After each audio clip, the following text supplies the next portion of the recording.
hope you're okay and had a great weekend. And now it's time for us to have chapter 7 and 8 from Mr. Stink. So I hope you've been enjoying the story so far. Chapter 7 is called A Bucket in the Corner. This operation had to be top secret.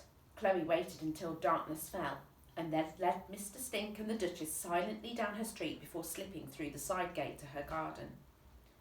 "It's just a shed," said Chloe apologetically as they entered his new abode. "I'm sorry there's no ensuite bathroom, but there's a bucket in the corner there just behind the lawnmower. You can use it if you need to go in the night." "Oh, well, this is unimaginably kind, young Miss Chloe. Thank you," said Mr. Stink, smiling broadly. "Even the Duchess seems to bark thank you, or at least cheers." "Now," continued Mr. Stink, "are you sure your mother and father don't mind me being here? I'd hate to be an unwelcome guest." Chloe gulped, nervous about the lie that was about to come out of her mouth. No, they don't mind at all. They're just both very busy people, and they apologised that they weren't able to be here right now to meet you in person." Chloe had carefully picked the right time to settle Mr. Stink in. She knew Mother was out campaigning for election and Dad was picking up Annabelle from her sumo wrestling class.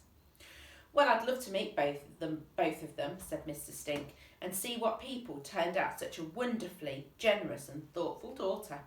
This will be so much warmer than my bench." Chloe smiled shyly at the compliment. "Sorry that there are all these old cardboard boxes in here," she said. She started to move them out of the way to give him room to lie down. Mr. Stink gave her a hand, lifting some of the boxes on top of each other. When they got to the bottom box, Chloe paused.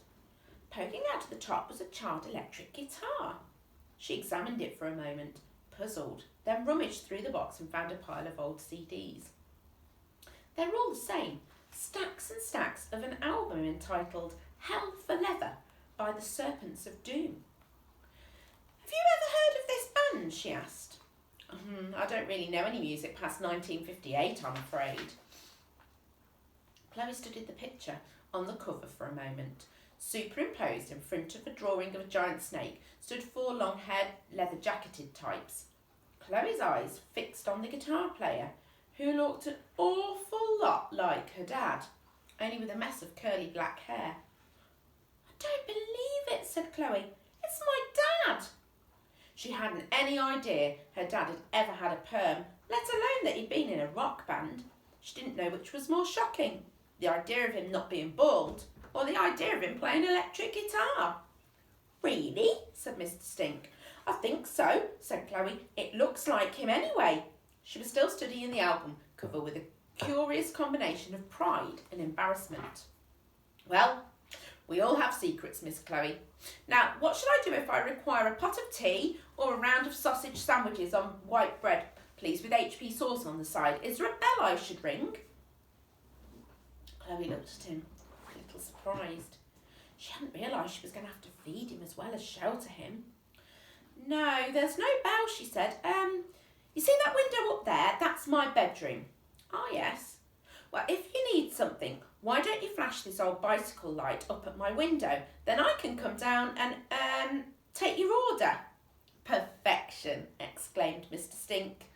Being in the confined space of the shed with Mr. Stink was beginning to make it difficult for Chloe to breathe. The smell was especially bad today.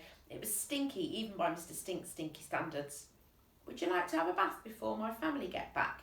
Chloe said hopefully. The Duchess looked up at her master with a look of desperate hope in her blinking eyes. It was the stink that made her blink. "Let me think." Chloe smiled at him expectantly. "Actually, I'll leave it for this month, thank you." "Oh," said Chloe, disappointed. "Is there anything I can get you right now?"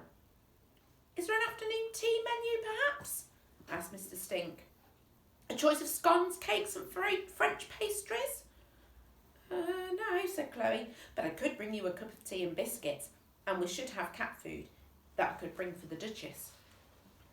"I'm pretty sure the Duchess is a dog, not a cat," pronounced Mr. Stink. "I know, but we only have a cat, so we'll only have got cat food." "Well, maybe you could pop into Radge's shop tomorrow and buy the Duchess some tins of dog food. Radge knows the brand she likes." Mr. Stink rummaged in his pockets. "Here's a 10-pence piece. You can keep the change. Chloe looked in her hand. Mr. Stink had actually placed an old brass button there. Thank you so much, young lady. And please don't forget to knock when you return in case I'm changed into my pyjamas, he continued. What have I done, thought Chloe, as she made her way across the lawn back to the house. Her head was buzzing with more imaginary life stories for her new friend. None of them seemed quite right. Was he an astronaut who had fallen to Earth and in the shock lost his memory? Perhaps he was a convict who had escaped from prison after serving 30 years for a crime he didn't commit. Or even better, a modern-day pirate who had been forced by his comrades to walk the plank into shark-infested waters, but against all the odds had swum to safety. One thing she knew for sure was that he did really whiff. Indeed, she could still smell him as she reached the back door. The plants and flowers in the garden seemed to have wilted with the smell. They were all leaning away from the shed as if they were trying to avert their stamens. At least he's safe, thought Chloe, and warm and dry if only for tonight.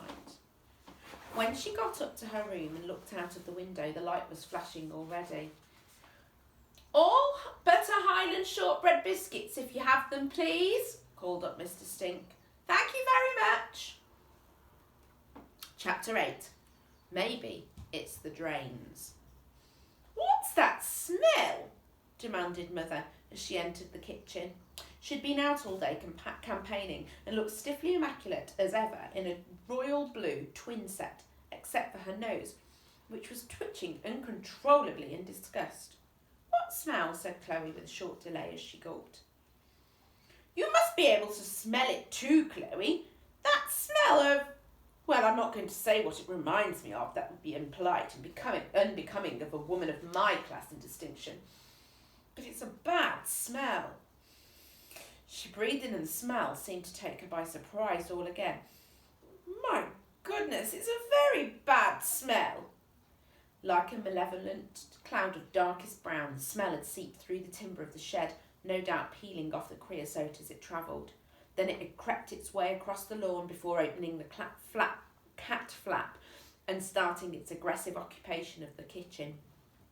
Have you ever wondered what a bad smell looks like?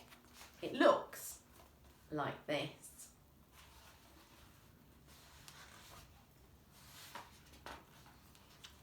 Oh, that's a nasty one. If you put your nose right up against the page, you can smell it. Maybe it's the drains, offered Chloe. Yes, it must be the drains leaking again. Even more reason why I need to be elected as an MP. Now, I have a journalist from the Times coming to interview me at breakfast this week, so you must be on your best behaviour. I want him to see what a nice normal family we are. Normal, thought Chloe. Voters like to see that one has a happy home life. I just pray that foul stench will be gone by then. Yes, said Chloe, I'm sure it will. Mother, was Father ever in a rock band? Mother stared at her. What on earth are you talking about, young lady? Where would you get such a ridiculous idea? Chloe swallowed. It's just, I saw this picture of this band called the Serpents of Doom, and one of them looked a lot like... Mother went a little pale. Preposterous, she said. I don't know what's got into you. She fiddled with her bouffant, almost as if she was a little nervous. Your father in a rock band of all things? Ha! First that exercise book full of outrageous stories, and now this. But no buts, young lady. Honestly, I don't know what to do with you anymore. Mother looked really furious now. Chloe couldn't understand what she'd done wrong. Well, pardon me for asking, she sulked. That's it, shouted Mother. Go to bed right now. It's 6:20, Chloe protested. I don't care. Bed. Chloe found it hard to get to sleep, not only because she'd been sent to bed so ridiculously early, but also, more importantly, because she had moved a tramp into the shed. She noticed the light of the torch bouncing off her bedroom window and looked at her alarm clock. It was 12:11 a.m. 2:11 a.m. What on earth could he want at this time of night? Mr. Stink had made the shed quite homely. He'd fashioned a bed out of some piles of old newspapers. An old piece of tarpaulin was his duvet, with a grow bag for a pillow. It looked almost comfy. An old hose pipe had been arranged in the shape of a dog basket for the Duchess. A plant pot full of water sat beside for a bowl. In chalk, he'd expertly drawn some old-fashioned portraits on the dark wooden creosoted walls, like the ones you see in museums or old country homes depicting people from history. On one side, he'd even drawn a window complete with curtains and a sea view. "You seem to be settling in then," said Chloe. "Oh, yes. I can't thank you enough, child. I love it. I feel like I finally have a home again." "I'm so pleased." "Now," said Mr. Stink, "Miss Chloe, I called you down here because I can't sleep. I would like you to read me a story." "A story? What kind of story?" "You choose, my dear, but I implore you, nothing too girly, please." Chloe tiptoed up the stairs back to her room. Sometimes she liked to move around the house without making a sound, so she could remember where all the creaks were on the stairs. If she put her foot right in the middle of this step or on the left side of this one, she knew she wouldn't be heard. If she woke Annabel up, she knew her little sister would relish the chance of getting her into deep, deep trouble. And this wouldn't be normal, everyday trouble, like not eating your cabbage or forgetting to do your homework. This would be inviting a tramp to live in the shed trouble. It would be off the scale, as this simple graph shows. Inviting a tramp to live in the shed, getting home late, saying a rude word, not doing your homework.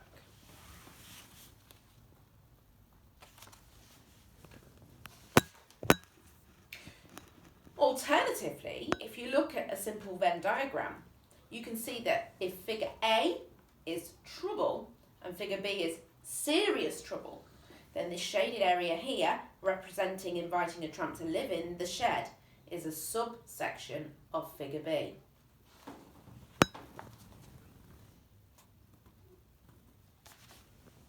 I hope that makes things clear. Chloe looked on her bookshelf behind the little ornamental owls she collected, even if she wasn't sure why.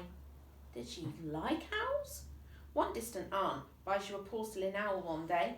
Some other aunt assumes you're collecting them, and by the end of your childhood, you've got hundreds of the stupid things. Owls, not aunts. Chloe studied the spines of her books. They were quite girly. Lots of pinky-coloured books that matched her stupid pinky-coloured room that she hated. She hadn't chosen the colour of her walls. She hadn't even been asked. Why couldn't her room be painted black? Now that would be cool. Her mother only bought her books about ponies, princesses, ballet schools and brainless bleach blonde teenagers in America whose only worry was what to wear at the prom. Chloe wasn't the least bit interested in any of them, and she was pretty sure Mr. Stink wouldn't be either. The one story she had written had been torn to shreds by her mother. This wasn't going to be easy. Chloe tiptoed back down the stairs and shut the kitchen door behind her incredibly slowly so it wouldn't make a noise, and then knocked gently on the shed door. "Who is it?" came a suspicious voice. "It's me, Chloe, of course." "I was fast asleep. What do you want?" "You asked me to read you a story." "Oh, well, now you've woken me up, you better come in." Chloe took a last deep breath of the fresh night air and entered his den. "Goody," said Mr. Stink. "I used to love a bedtime story." "Well, actually, I'm sorry, but I couldn't really find anything. All my books are horribly girly. Most of them are pink, in fact." "Oh dear," said Mr. Stink.